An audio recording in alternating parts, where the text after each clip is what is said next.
All right, so for this explainer, we're diving into something really fascinating. It's a psychological analysis by the psychiatrist Augusto Corey.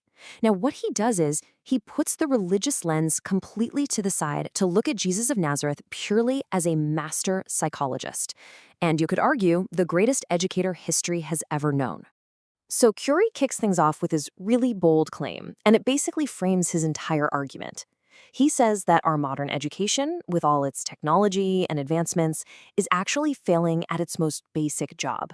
It's teaching us what to think, but it's not teaching us how to think.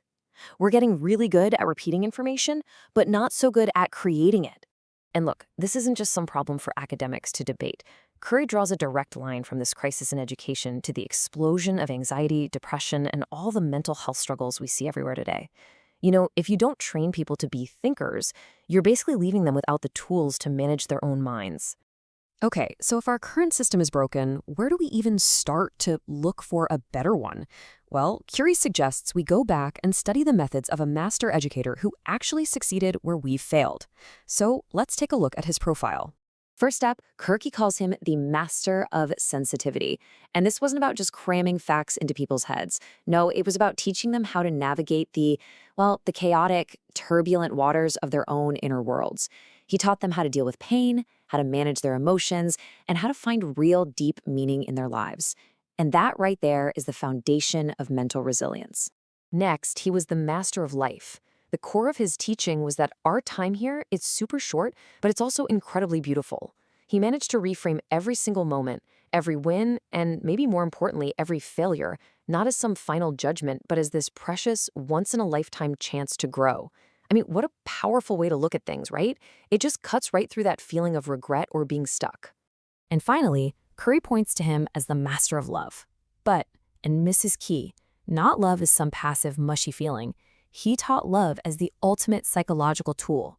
It's the one force that can calm our chaotic emotions, spark our real motivation, and turn the boring gray routine of daily life into this grand, colorful adventure. So, here's where it gets really interesting. You gotta ask, who did this master educator choose to teach? You'd think he'd go out and recruit the best and the brightest, right? The valedictorians of his day. But nope, he did the exact opposite. He didn't pick polished gems. He went for the raw, unrefined stones. His students were just regular people, fishermen, tax collectors, folks who were impulsive, intolerant, and just riddled with their own personal issues. He literally chose the most difficult human personalities you could find to be his raw material. Just look at this breakdown for a second. You've got Peter, impulsive, aggressive, a bit rough around the edges. Then there's John, so explosive he was actually nicknamed a son of thunder. But then look at Judas. On paper, he is the star pupil, balanced, sensible, well-mannered. He's the only one who looks truly qualified for the job. And that brings us to the central paradox of this whole thing. Why? Why did the one student who seemed to have it all together, the one who would have aced any modern psychological screening, end up being the traitor? Answering that question, well, that's the key to understanding the master's entire method. So to even begin to figure that out, we have to look at how this unconventional school even got started.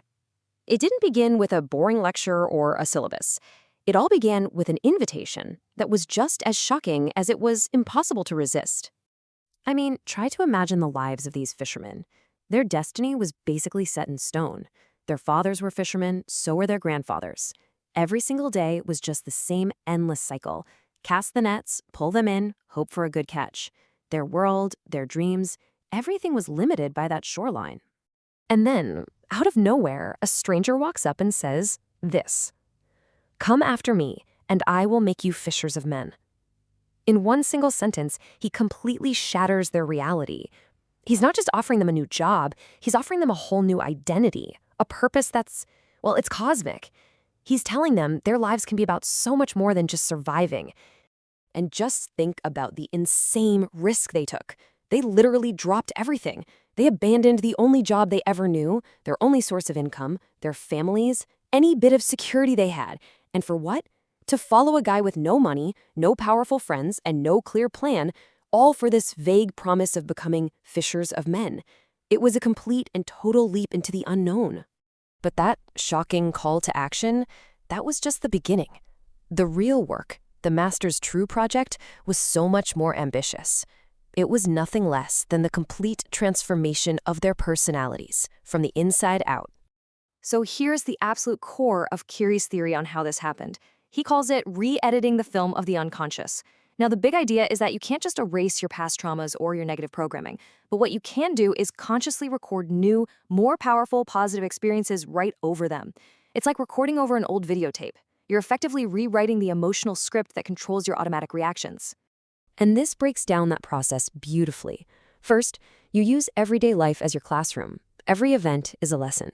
Second, you actively turn challenges, moments of conflict, into new experiences, into lessons on patience or tolerance. Third, you use those new, powerful experiences to overwrite the old emotional programming. And finally, the ultimate goal, to go from being a passive spectator of your own thoughts to becoming the active director of your mind. And the results? They were absolutely staggering. He took this raw material, impulsive, aggressive, anxious men, and completely transformed them. The uncultured became historical leaders. The intolerant became masters of patience. The impulsive became these incredible, world-changing thinkers who, as Curry puts it, managed to turn the dry, arid soil of the human personality into a garden of dreams.